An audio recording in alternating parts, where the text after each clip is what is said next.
We're Buried tomorrow, and you're watching PITCAM.tv. Metal. What's it like being back on the road? Awesome. We've had quite a lot of time off with the Runes coming out. Yeah. But yeah, it's great to be back in Europe and just touring in general, really. Yeah, I hate it. I hate being on the road. I knew he was going to do that. I told him to be behaved, didn't I? I hate interviews. Really hate microphones, like massively. No, it's absolutely awesome. We're like absolutely like stoked to be back out. It's what we're made to do really in a rock band. And I think like every band ever just wants to get on the road and tour with your friends, you know, bar him obviously, but like your friends, and get out and just see people. You know, I love seeing all the places in Europe, and it's always been a great home to us when it comes to touring, and the shows have always been sick. So we were well excited about this and having a great time. Do you guys like being in the studio, or do you get bored? Dawson had quite Be honest. Dawson had quite a lot to do. I did, yeah. No, it's cool. It's a really cool experience, especially like this is my first record with the guys, so it's cool. Like it just gets. I guess it's like anything really. It's just it has its pros and it has its cons, but it's definitely a rewarding experience seeing the finished product. So yeah, it's cool. Yeah, no, I have a great time. Like I always get a bit nervous before we go in because obviously you don't know. Why is that? I don't know. You don't know how it's always going to come out, or you don't know if you're going to be feeling it. Especially with vocals, it's kind of like one of those things that you have to be in a certain place when you do record vocals. And there's many of the best vocalists in the world, whether singing or screaming or whatever, they can be in a bad place and not be able to do the certain vocals. And luckily for this record, I was in a great place and I felt incredibly comfortable, and it was a great time. And did the vocals in about 14 hours for the whole album, so Smashed it. I did two days of vocals, and then that was it. The whole album was done, so I was in a good place. Yeah, definitely. Well, Runes will be out on May 26th, and so far you released 2 songs of the album. How's the feedback been? Insane. Yeah. You seen the YouTube views? Yes. It's crazy. Like we weren't too sure.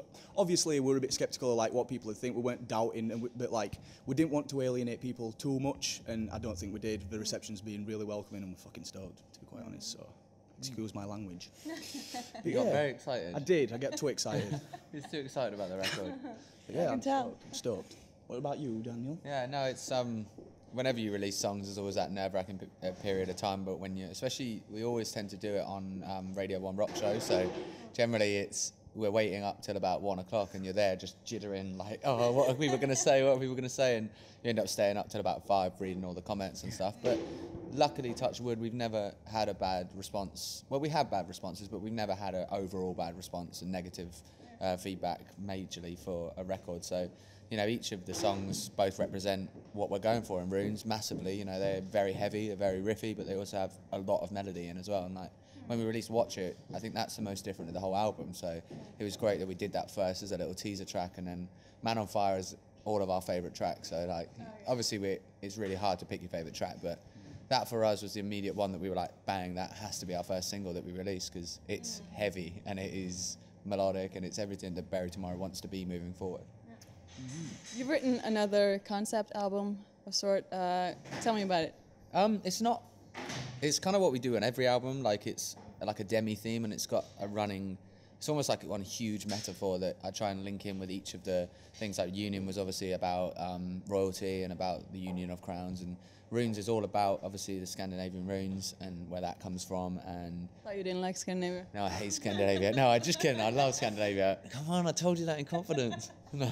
No, it's... He was joking. Yeah, no, it's all about Scandinavian runes and whatnot, and Nordic runes mainly, obviously. It's not just to them. But, yeah, and it's about how each of them link in, because obviously they have quite a general meaning, and you can interpret each of the runes in a certain way, whether that be for divination and magical sense, or you can view it in more of a literal sense as, you know, people use these in their everyday life, you know.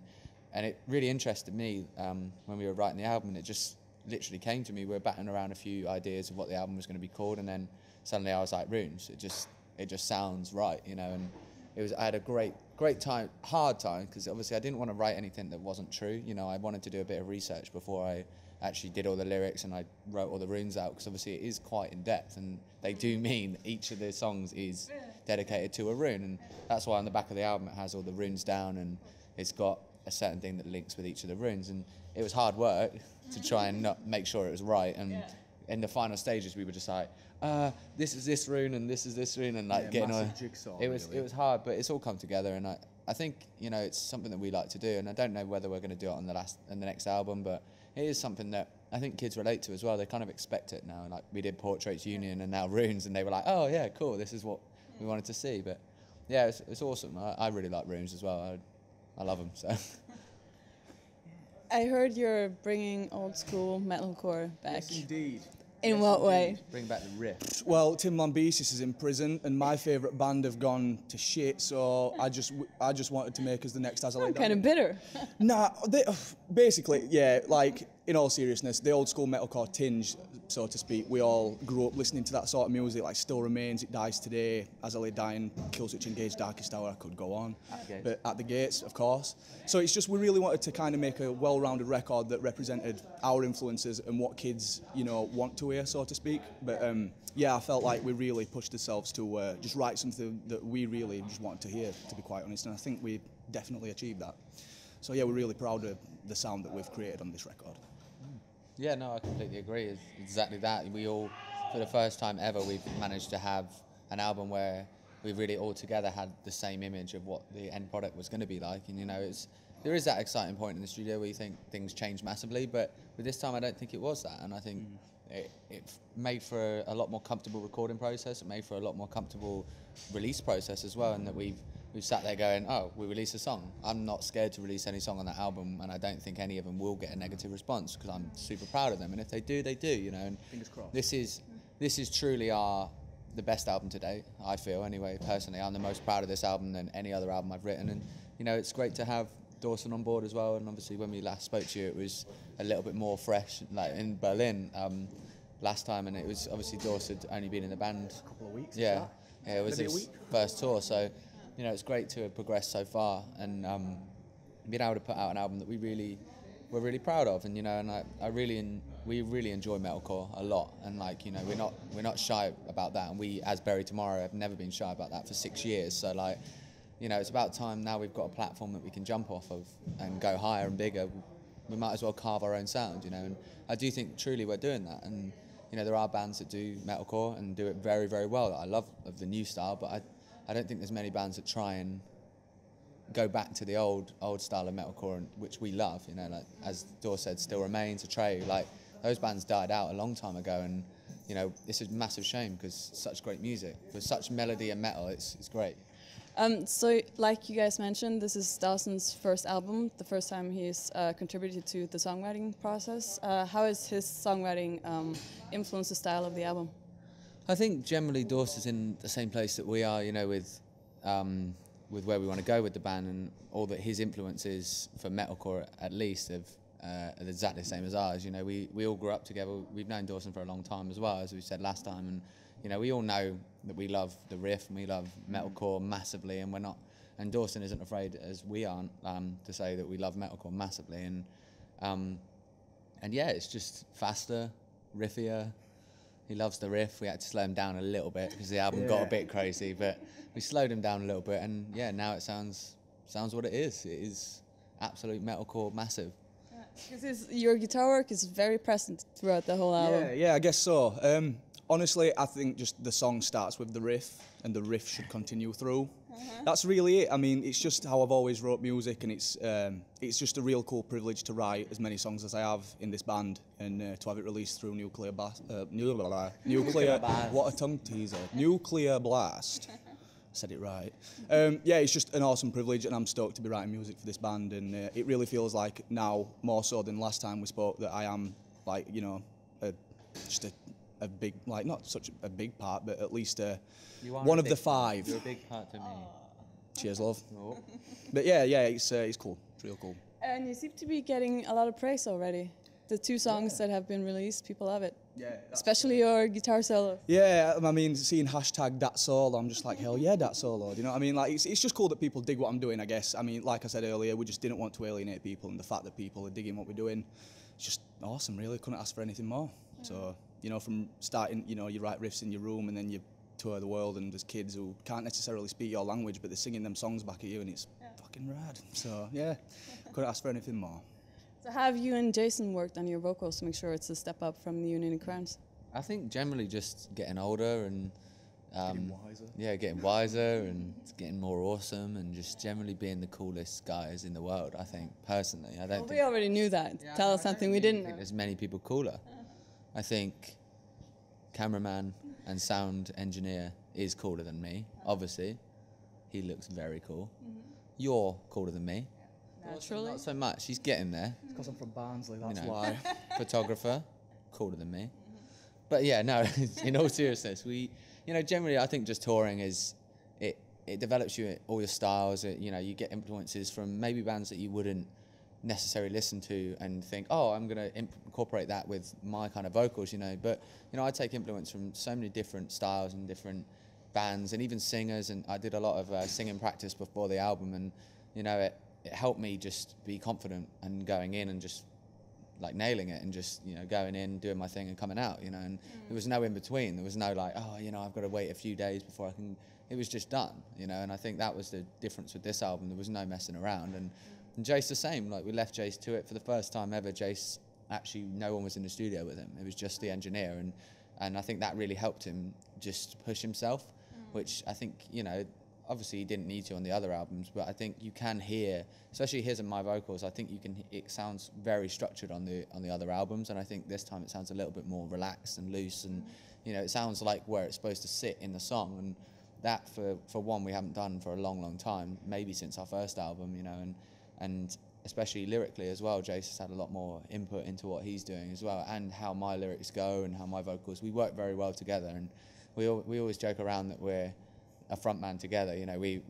Both of our vocals combined, if it was into one person, it'd be awesome, but it's not. We both together, and I have such a good working relationship with Jace that if I feel that he can do a certain melody, I'll sing that melody to him and he'll nail it, obviously, because I can't sing like that. And him the same, he'll come with me with some vocals and say, oh, I think you should do that note or this note, and yeah, done. So it's such a comfortable process with Jace, and I know he feels the same about me as well.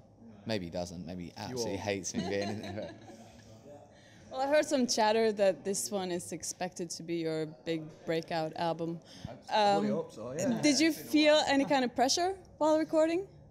So, Nah. it was very comfortable. It was, yeah. I mean, like, pressure, like, if anything, there'd be pressure on me for writing these songs. And I didn't feel any. The fact that I'm so comfortable with these guys and, it's just like, we are a tight unit. And I just feel like it weren't really, there were no pressure, it was just, I don't even know how to describe it, mate. I think it was good that we had a year touring with Dawson before we went into the studio as well, and I think that really, it makes you more comfortable. If we were just going straight into an album with Dawson, it'd be a lot more pressure, and it'd be a lot like, you need to do this and you need to do this. We knew what we were getting ourselves into. We knew the album that was going to come out of it, and as I say, it is the most comfortable album we've ever written. It was so easy to do, and it wasn't easy technically, obviously, Yeah, but it was an easy album to do. It was so much fun, and even listening to the demos back was so much fun. With obviously Jacko and Dorse demoed out a lot of stuff first, and it sounded amazing. It got me pumped, and I think if you get stoked on demos and they sound very average, like not like content wise, but obviously recording wise, and then you're going to be absolutely pumped when the album comes through. And I think that it has proved very relevant for this album. Like, that's how we feel, and as we said, I couldn't be more proud of this album at all. So There's always going to be bands around that get the label underrated. It seems to me like you're one of those bands who get that label. What do you guys feel about that? Like, in the last year, I'd say that we've had some insane opportunities, like Main Stage Reading and Leeds, and like this year Main Stage Download. It's those kind of things that make us feel like, well, at least for me, I guess, like that we're not underrated as such, because we have got obviously people are believing in us to get those opportunities. Like, it's beyond me, and I know it's beyond you as well, but underrated. I don't know. I think you're always going to get it unless you're one of the top bands. You're always going to be like, it's all about perception. Like, one person thinks we're overrated. I've seen it a million times on Twitter, someone telling me that I don't know why Bury Tomorrow gets all the opportunities, why are they on this, why are they on this? And, the response in my head is, we've been touring for 7 years, like, I've been in a band since I was 16 years old, that's why we're doing it, and it's nothing to do with, we've mastered what we do, that's cool, and like, we're always getting better because you're always trying to improve, but, that's my response to overrated. But underrated, it's all perception. Of course, if you're not touring the world non-stop, we are a touring band, we are a world touring band, but we're not touring non-stop. We're not at the top of our game yet, and we're always striving to be. So I think kids know that. Kids know that we expect better and we expect to be getting bigger. So they're always going to pump for you to be, to get bigger, and they're going to be like, oh, they're underrated because they're not touring Wembley, like, or they're not touring an arena, because it's perception. If you love a band so much and they're not playing the venue that you think they should in your head, then you're going to think they're underrated, you know. It was something I had to get my head around when we first started, was that to a first fan, like someone could come and see you in a 50-cap venue or a 200-cap venue today and think you're the size of Bon Jovi. You know, in their heads, that's what they view you as, because it's all perception. You're their favourite band. They don't care about anyone else, and they think you should be playing bigger venues. So, yeah, I mean, like, underrated, overrated, 15 kids, 15,000. I guess it doesn't matter as long as the people that we want to believe in us, then that's all that matters. They have fun. That's it. Yeah, we have fun, so I hope everyone else does. So what do you have coming up after the release? I assume you'll be promoting the album heavily. Yeah, indeed. UK tour. Yeah, after this we've got another 2.5 weeks here. We've only really just started. It's the third day today, so we've got another 4 days on, 1 day off, 2 Italy shows, 1 day off, back into Germany again. We're playing lots of German shows because it's the best, obviously. Yeah. And then we have a day off, and then we play PITCAM Festival with Ask Alexandria, which will be amazing because of loads of friends, and it's going to be massive. Obviously, stick to your guns. It's going to be the biggest show we've played in a long time, so it's great. And then we have a week off. Grows Rock, is it? Grows Rock. Grows Rock, which obviously, again, is an amazing opportunity. It's going to be sick, playing the Macbeth stage. And then, no branding. And then, we have about a week off, and then we're on the road again in the UK for about 10 days, I think. And that's during the release as well? Yeah, and we play Slam Dunk Festival. Bang, 27th is a Slam Dunk show. 26th, is Slam Dunk show, and we release it there. Doing loads of signings, HMV. It's pretty crazy, and then we're into festival season, which baffles my mind that we're back there already, but we're in festival season then, you know, and then we have pretty much a show every single week for the whole of summer. So, and then we got other things that we can't announce. Yeah, we got other. We're trying to tour to as many places as we can. You know, obviously you get millions of times. Oh, you need to come to my town. You need to come to this country. We'll get there when we can. You know, we're always after new territory. We want to tour America. I want to tour America tomorrow. You know, and we want to tour Australia. We want to tour Indonesia. All these places we want to get to. Scandinavia again on a support tour, not a headliner. And you know, it's all about, we're just trying to get out there this year, and I think next year will be a big year for us, massively. I think this year is our staple point of pushing Runes as a brand and as an album, you know, and it's changing the face of our band, I think, anyway, and you'll be seeing this symbol a lot more throughout our everything, so it's cool. It's going to be good. Cool, thank you so much. No, thank you.